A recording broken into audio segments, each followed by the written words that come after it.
Baik, selamat malam. Perkenalkan, nama saya Edison Tanuleo dengan NIM 331201337. Baik, saya akan membacakan hasil kerja kelompok kami mengenai A. Peran dan tantangan organisasi sektor publik. Munculnya sektor publik berawal dari adanya kebutuhan masyarakat secara bersama terhadap barang atau layanan tertentu. Agar tercapai prinsip keadilan dalam hal pengalokasian dan pendistribusian barang dan layanan umum, maka dipilih sekelompok masyarakat sebagai pengelola yang salah satunya kini dikenal dengan sebutan pemerintah. Sebagai penyelenggara pelayanan publik, pemerintah baik pusat maupun daerah bertanggung jawab untuk memberikan pelayanan yang terbaik kepada masyarakat dalam rangka menciptakan kesejahteraan masyarakat. Masyarakat berhak untuk mendapatkan pelayanan yang terbaik dari pemerintah karena masyarakat telah memberikannya dana dalam bentuk pembayaran pajak, retribusi, dan berbagai pungutan lainnya. Area organisasi sektor publik pun kerap berubah-ubah tergantung pada kejadian historis dan suasana politik yang berkembang di negara tersebut, seperti pemerintah pusat, pemerintah daerah, dan sejumlah perusahaan yang bersahamkan pemerintah, LSM, organisasi pendidikan, dan lain-lain. 3 peran utama organisasi publik. Yang pertama, regulate role. Organisasi sektor publik berperan dalam penetapan segala aturan yang berkaitan dengan kepentingan umum. Yang kedua, enabling role. Dalam hal ini, organisasi sektor publik memiliki peran yang cukup besar untuk memperlancar aktivitas masyarakat secara aman, tertib, dan lancar. Sebagai contoh, ketertiban mengatur PKL agar tidak menghambat arus jalan lalu lintas. Yang ketiga, direct provision of goods and services.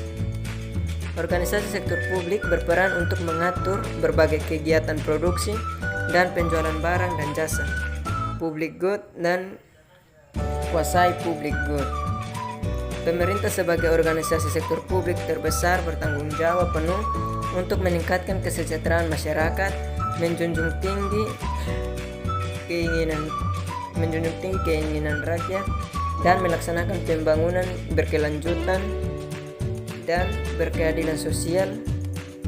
Untuk itu, dalam memberikan pelayanan kepada publik, pemerintah harus memperhatikan asas-asas berikut. Yang pertama, transparansi.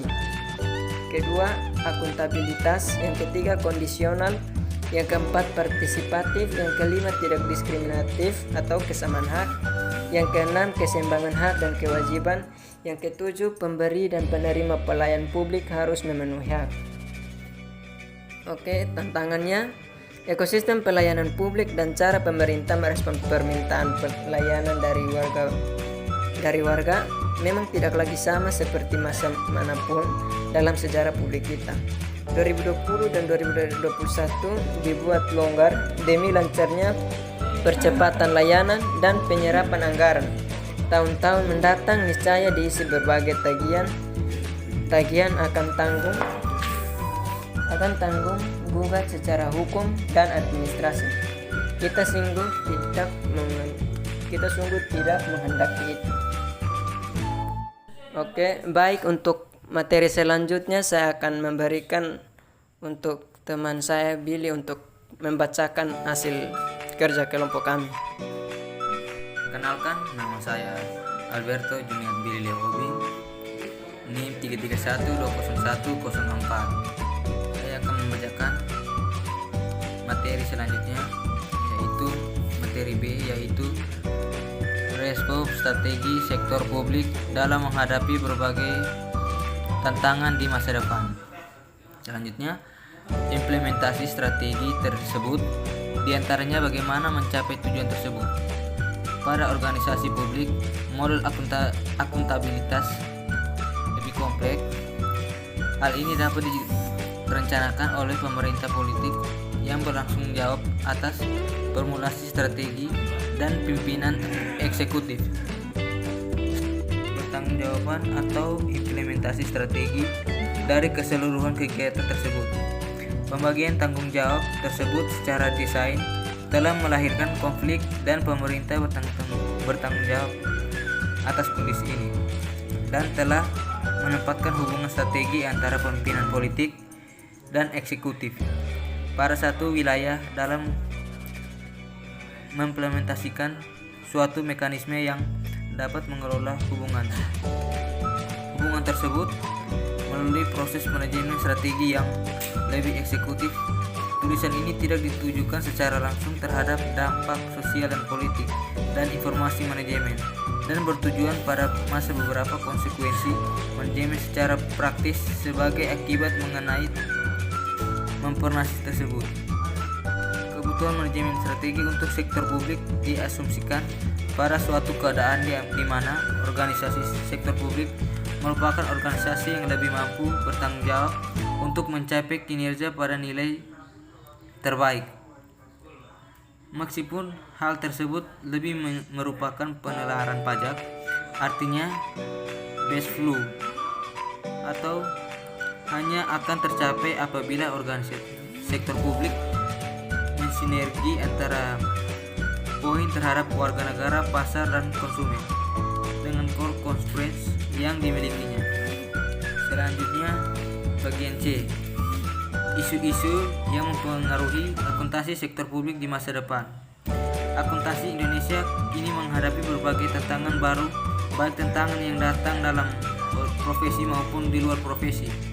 Melakukan profesi pada masyarakat, perguruan tinggi, industri, dan sebagainya. Dalam hal ini, profesi tantangan berupa banyaknya standar baru yang harus diterapkan.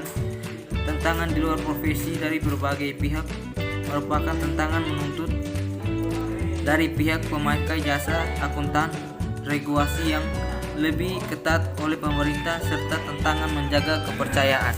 Selanjutnya, pemerintah ketat oleh pemerintah serta tantangan menjaga kepercayaan pemerintah di tengahnya. Masih sedikitnya jumlah akuntansi di Indonesia.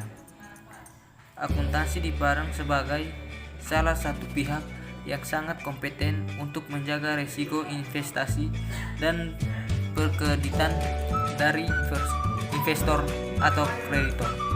Selanjutnya, tantangan juga ditimbulkan dari kepercayaan pemerintah pada akuntansi publik yang merencanakan pada masa datang laporan audit diakui sebagai dasar perhitungan pajak oleh Dirjen Pajak.